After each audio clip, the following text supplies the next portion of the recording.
अस्सलाम वालेकुम। असनाद नवाज़ आपकी खिदमत में हाजिर है। आज मैं आपके साथ जिस सिलसिले में हाजिर हुआ हूँ वो है अबाउट बिज़नेस टॉक्स। इसमें हम अपने एक अजीज़ अपने भाई के साथ डिस्कस करेंगे कि दुबई में किस तरह बिज़नेस किया जा सकता है। हमारे बहुत सारे सवालात हैं जी कारोबार के हवाले से, तो इन्हीं सवालात का जवाब देने के लिए आज मैंने इनवाइट किया अपने भाई को, जो हमें बताएंगे कि किस तरह से हम आउट ऑफ कंट्री बिज़नेस कर सकते हैं। तो उनकी तरफ चलते हैं और इन सवालात का जवाब देते हैं। अस्सलाम वालेकुम। जी वालेकुम अस्सलाम। तो सर स्टार्ट करते हैं। What do you do for living? I am N overseas Pakistani और मैं काम के सिलसिले में दुबई होता हूँ। तो दुबई में आप क्या काम करते हैं? जी दुबई में मैं वेकेशन होम रेंटल का काम करता हूँ। तो वोकेशनल होम रेंटल को आप कुछ एलोबरेट कर सकेंगे? जी vacation home rental same like hotel business है। ओके। होटल मतलब जिस तरह आप होटल में रूम बुक करते हैं सेम इसी तरह लोग हमसे रूम बुक करते हैं। ठीक है, वो डिपेंड करता है उनको दिनों के हिसाब से चाहिए होता है या फिर हफ्तावार, महीनों के लिए, 2 दिनों के लिए, 4 दिनों के लिए, जैसे उस हिसाब से। तो इस काम को स्टार्ट करने के लिए मिनिमम आपको कितनी इन्वेस्टमेंट दरकार होती है? इस काम को स्टार्ट करने के लिए कुछ एक्सपीरियंस चाहिए होता है, आपको गेन करना चाहिए पहले। ओके। उसके बाद में इन्वेस्टमेंट मिनिमम इन्वेस्टमेंट आपको 50 to 60 के इन दिरहम्स चाहिए होती है। सो दैट आपने एक्सपीरियंस की बात की, तो एक्सपीरियंस आपको मतलब किस टाइप का एक्सपीरियंस, लाइक आपने how to manage your business. Okay. किस तरह से आपने बिजनेस को चलाना है, उसका मतलब आपको प्रोज एंड कॉन्स पता होने चाहिए। तो फॉर एग्जांपल आपने अभी बात की है कि एक्सपीरियंस आपको चाहिए होता है, तो आपने अब रिलेटेड टू दैट फील्ड आपको उसी फील्ड के रिलेटेड कोई बिजनेस का एक्सपीरियंस चाहिए होगा। लाजिम बात है, उसी काम जो काम आप करने जा रहे हैं उसका भी थोड़ा बहुत तजुर्बा आपको ज़रूर होना चाहिए। बेशक। तो तभी आप मार्केट में जो है वो अपना कुछ मनवा सकते हैं अपने आप को। मतलब आप लाजिम बात है, आप जब इन्वेस्टमेंट करेंगे तो आपको पैसा भी कमाना होगा। तो पैसा कमाने के लिए आपको लाजिम बात है पता होना चाहिए कि किस तरीके से चीज़ों को मैनेज करना है, क्या सर्विसेज प्रोवाइड करनी है और उन सर्विसेज को किस तरह कैशबैक करना है। तो इस काम में अर्निंग पोटेंशियल कितना है? आपको क्या लगता है कि आप इसमें कितनी अमाउंट आप जनरेट कर सकते हैं मंथली और एनुअली? आपको कितना लगता है? बिजनेस स्टार्ट करने के लिए आपको मैंने बोला 50 to 60 के दिरहम्स में चाहिए होते हैं। तो उसके अलावा डिपेंड्स करता है कि आप कौन से एरिया में काम कर रहे हैं, फिर उस पर आपकी इन्वेस्टमेंट मतलब कितने आपने, मतलब ये काम इस तरह के इसमें आपको फ्लैट्स चाहिए होते हैं या रूम्स चाहिए होते हैं, तो कितने रूम आप चला सकते हैं उतने पैसों में। एग्जैक्टली। हाँ, तो अगर आप बहुत अच्छे एरिया में जाएंगे तो आपको ज़्यादा रूम लेने पड़ेंगे। तो इस तरह का सीन है। एज कम्पेयर टू पाकिस्तान, ये बिजनेस वोकेशनल होम रेंटिंग का जो बिजनेस है, वेकेशन होम रेंटल, वही बिजनेस, मतलब इसमें आप क्या समझते हैं कि पाकिस्तान में इसका स्कोप है या उसी मुल्क में ही आप कर सकते हैं ज़्यादा से ज़्यादा, और ग्रोथ स्टेज में किस मुल्क में ज़्यादा है? इसमें डिपेंड करता है कि किस मुल्क में टूरिस्ट ज़्यादा आ रहा है, किस एरिया में टूरिस्ट ज़्यादा आ रहे हैं। अब पाकिस्तान में है, पाकिस्तान में जो एरियाज़ मौजूद हैं उधर आप बिज़नेस कर सकते हैं ये वाला, लेकिन उधर पोटेंशियल ज़्यादा है, उधर टूरिस्ट ज़्यादा है। उसके अलावा वो मतलब साल भर टूरिस्ट चलता रहता है, वहाँ पे सिक्योरिटी थ्रेट्स नहीं रहते इस तरह से, फिर ये बिज़नेस सेफ है इस वजह से। वैसे इस बिज़नेस का इनिशियल प्रोसेस क्या होता है कि आप स्टार्ट करते हैं? आपने बता दिया कि इन्वेस्टमेंट इतनी चाहिए होती है, तो आप कैसे रजिस्टर करवाते हैं कोई LLC अपनी, या कोई इस तरीके से आप क्या करते हैं इसमें कि आप स्टार्ट कर लें? जी लाजिम बात है, आपको पहले तो बिज़नेस रजिस्टर करना पड़ता है, लाइसेंस लेना पड़ता है वेकेशन होम रेंटल का। ठीक है। फिर आपको उस हवाले से मतलब प्रॉपर्टीज़ को रेंटेड प्रॉपर्टीज़ लेनी पड़ती हैं, या फिर ओनर्स होते हैं उनके साथ उनसे NOC लेने पड़ते हैं, फिर उस पर रजिस्टर करना पड़ता है। उसके बाद आपको उसी हवाले से उसी तरह से उनको फर्निश करना पड़ता है, उसके बाद आप स्टार्ट कर सकते हैं। ओके, मतलब आप प्रॉपर्टीज़ लेते हैं या पहले अपनी आप LLC रजिस्टर करवाते हैं, फिर आप प्रॉपर्टीज़ लेते हैं? आप प्रॉपर्टीज़ को मतलब रेंट आउट हम तो करते हैं। ओके। अभी डिपेंड करता है, आप अगर आपके पास इन्वेस्टमेंट ज़्यादा है तो आप खरीद भी सकते हैं। ओके। और आप क्या समझते हैं कि इस बिज़नेस में आपको किन किन चैलेंजेस का सामना होता है? चैलेंजेस है सच, आपको डिपेंड करता है।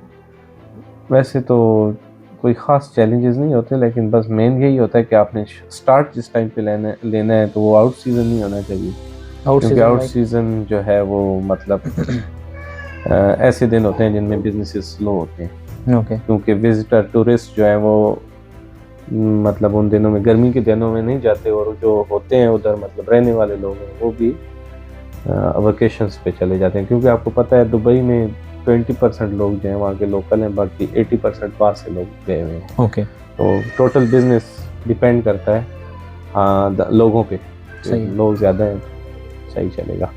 तो जब भी मतलब लोग छुट्टियों पे जाते हैं तो बिजनेसेस, सारे बिजनेसेस स्लो हो जाते हैं उन दिनों में। तो आपको यही चैलेंज रहता है कि जब आप स्टार्ट ले रहे हैं, या फिर आप मतलब उसके अलावा क्या चैलेंज दूंगा मैं, क्योंकि इतने खास ज़्यादा चैलेंजेस वहाँ पे बिजनेसेस के लिए नहीं है। बिजनेस फ्रेंडली मुल्क है दुबई। बाकी एनओसीज वगैरह ये सारी चीज़ें इजीली आपको मिल ये जाती हैं। आपको ये प्रोसेसेस होते हैं, इनको फॉलो करना पड़ता है। तो ये डिपेंड करता है कि आपका जिसके साथ मतलब बिजनेस, मतलब वो जो लोग हैं मतलब ओनर्स हैं, ओके, फॉर उनसे एग्जांपल एनओसी लेने हैं, तो उनसे वो तरतीब आपने प्रोसेस फॉलो करने पड़ते हैं मेनली। ओके। उसके अलावा आपको इस बिज़नेस में मतलब लॉस के कैसे चांसेस होते हैं, और लॉस हो कैसे सकता है इसमें, मतलब आपको क्या लगता है कि लॉस के मेन जो होते हैं एलिमेंट्स जिनकी हाँ। वजह से आपको लॉस होता है? लॉस आपका माइंड सेट है। पहली बात तो ये है ओके, कि आपने मतलब अपने काम को अपना 100% देना है। क्यों, कोई भी काम है ना, छोटे से छोटा काम है, उसको आप अगर मेहनत और उसके अलावा फुल तवज्जो से नहीं करेंगे ना, तो वो फिर लॉस होने के चांसेस होते हैं। उसके अलावा आपने इन्वेस्टमेंट कर दी है, एडवर्टाइज करना है, स्लोली ग्रेजुअली आपका बिजनेस चलेगा, इसमें लॉस के चांसेस बहुत कम रहते हैं। लेकिन कोई भी बिजनेस है उसमें लॉस का चांस ज़रूर रहता है, लाज़िम बात इसमें है। बहुत कम रहते हैं। तो मतलब इन दुबई हाँ, लोकेशन मैटर करती है आपको बिजनेस करने के लिए ये वाला, या लोकेशन मैटर नहीं करती कि कहीं भी आप स्टार्ट कर सकते हैं? मतलब आपने अब 50 to 60K की इन्वेस्टमेंट ली है, हाँ। तो इसके साथ आप कौन सी सूटेबल लोकेशन है जहाँ पे आप जा सकते हैं, और आप मतलब कौन सी फेवरेबल भी है जहाँ पे आपको अर्निंग पोटेंशियल भी हो, उस लोकेशन का क्या आप समझते हैं? आपने सुना होगा जितना मीठा डालो, उतना जितनी मतलब शक्कर डालो उतना उतना मीठा होता होगा। है। ठीक है, तो वही सीन है कि जितना ज़्यादा मतलब आपके पास इन्वेस्टमेंट है उतना ज़्यादा आप कमा सकते हैं, पहली चीज़। ओके, दूसरा लोकेशंस जो हैं वो अभी दुबई मरीना है, डाउनटाउन दुबई है, ये दो ऐसी लोकेशंस हैं जहाँ पे यूरोपियन कस्टमर, अमेरिकन मतलब पैसा लगाने वाले क्रीम लोग जो हैं, कस्टमर क्रीम जो। कस्टमर जिनको बोलते हैं, वो उन लोकेशन को अट्रैक्ट करते हैं, वहीं पे जाते हैं। ओके, तो उस एरिया में अगर आप काम करते हैं तो आपको लाजिम बात है मिलियंस में इन्वेस्टमेंट करना पड़ेगी। बट लाइक तो मेरा सवाल अगर आप इस इन्वेस्टमेंट से स्टार्ट करना चाह रहे हैं तो ये इधर से भी आप मतलब ये इंटरनेशनल सिटी है, सिलिकॉन ओएसिस है, उसके बाद में और भी बहुत सारे एरियाज ऐसे हैं जहाँ पे आप देरा है, ओके, देरा दुबई है, बर दुबई में थोड़ा ऊपर चला जाता है काम। तो इन एरियाज में आप कर सकते हैं इन्वेस्ट, तो मतलब लो इन्वेस्टमेंट के साथ, जैसे कि मैंने आपको बताया 50 to 60K से आप स्टार्ट ले सकते हैं। इसमें मतलब चलें जी, वेरी गुड हो गया। ये तो बेसिक इन्फॉर्मेशन थी जो इस बिज़नेस के बारे में हमें पता चल गई है। तो अदर देन दैट ये सवाल है कि जैसे कि अब न्यू बंदा जाता है यहाँ से, पाकिस्तानीज़ मोस्टली जाते हैं, जैसे 2000-2500 दिरहम की बेसिक सैलरीज पे जाते हैं, तो उनके लिए आपका क्या मशवरा है कि वो कैसे खुद को रीग्रो करके अपने मतलब पैसा सेव करके और थोड़ा सा इस तरह बिजनेस फील्ड की तरफ आ सकते हैं वहाँ पे? नए लोगों के लिए मैं तो यही सजेस्ट करूँगा कि वो अगर इस मतलब स्मॉल अमाउंट से इनिशिएटिव लेना चाहते हैं ना, तो उनको चाहिए कि वो पहले 2 साल जाके उधर एक्सपीरियंस गेन करें, किसी अच्छी कंपनी में जाके जिस बिज़नेस में जाना चाहते हैं उसी बिज़नेस से रिलेटेड में अपनी जॉब हंट करें। ओके, ठीक है, 2 साल वो तक जाएंगे, काम करेंगे, उनको अंदाज़ा होगा मार्केट का, उसके बाद उनको स्टार्ट लेना चाहिए जो भी बिज़नेस वो करना चाह रहे हैं। डिपेंड करता है वो ट्रांसपोर्ट में जाना चाह रहे हैं, ट्रांसपोर्ट में इन्वेस्टमेंट ज़्यादा रिक्वायर्ड होती है। फिर प्रॉपर्टी में है अगर, तो वो उनको चाहिए रियल एस्टेट ज्वाइन करें। ठीक है, उसके अलावा मार्केटिंग है, मार्केटिंग की जॉब करनी चाहिए उनको, सेल्स में जाके, तो उससे भी उनको अंदाज़ा हो जाएगा कि दुबई की मार्केट कैसी है। बट द की पॉइंट जो है मेरा इस सवाल में, मतलब एक मैंने आपको फिगर दिया है 2000 to 25 100 दरहम जिसकी उसकी बेसिक पे होती है। ठीक है। तो उसने एक गोल रीच करना है 50K to 60K दिरहम्स का, तो उसके लिए वो क्या स्ट्रेटजी बनाएगा कि मतलब आपने एक चीज़ अचीव की हुई है और आपका एक जर्नी है इसमें, तो आप क्या समझते हैं क्या स्ट्रेटजी उसकी होनी चाहिए कि वो उस गोल को अचीव कर ले, वो इतनी इन्वेस्टमेंट जनरेट कर ले कि वो अपना काम कर सके? It's all depends on the person who is going to do that business, you know. क्योंकि जो भी बंदा जा रहा है, लाजिम बात है हर बंदे की अपनी वो तरतीब होती है। कुछ लोग कमेटीज़ डाल लेते हैं, कुछ लोग वैसे सेविंग कर लेते हैं, कुछ लोन गेन कर लेते हैं, कुछ मतलब इन्वेस्टमेंट जो है उसको अट्रैक्ट कर लेते हैं। इन्वेस्टमेंट अट्रैक्टनेस का मतलब ये है कि वो उनके कुछ दोस्त अहबाब या रिश्तेदार होते हैं जिनसे वो मुकालमा करके बातचीत करके उनसे मतलब पैसा लेके इन्वेस्ट कर सकते हैं। इसमें उस बंदे हर बंदे की अपनी स्ट्रेटजी रहती है, तो यही है।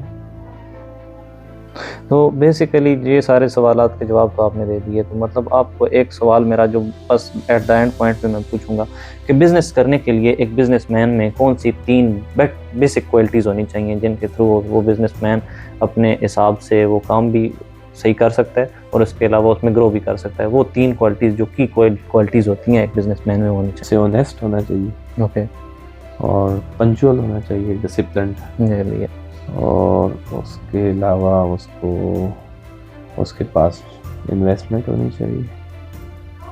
That's the businessman. Thank you so much for your time brother.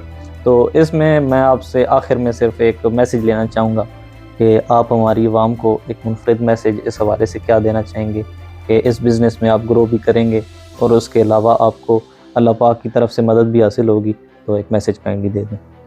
जी, तो इस हवाले से यही है कि बस जब आप किसी काम का स्टार्ट लेना चाह रहे हैं ना, तो आपको लाजिम बात है सदका खैरात ज़रूरी करना चाहिए। अल्लाह पाक का हिस्सा बेहतर तो ये आप 1% 2% अपने प्रॉफिट का अल्लाह का शेयर डाल लें, ओके, पार्टनरशिप में, एज ए पार्टनरशिप अपने जहन में कर लें, या ये सोच लें कि मैंने देना ही देना है, तो उससे बरकत होती है अल्लाह पाक की तरफ से भी, और नज़र बद से भी इंसान बचता है।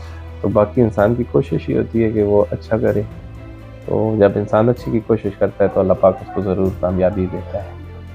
तो ये बात तो मतलब हर इंसान ने तकरीबन, हम लोगों ने तकरीबन आम जिन माशरों से ताल्लुक़ रखते हैं, मुसलमान माशरे हैं माशाल्लाह से, तो हम लोगों के ज़हन में शुरू से ये बात रहती है, और अगर किसी के नहीं हो तो उसकी ये बात लाजिम रखनी चाहिए ज़हन में।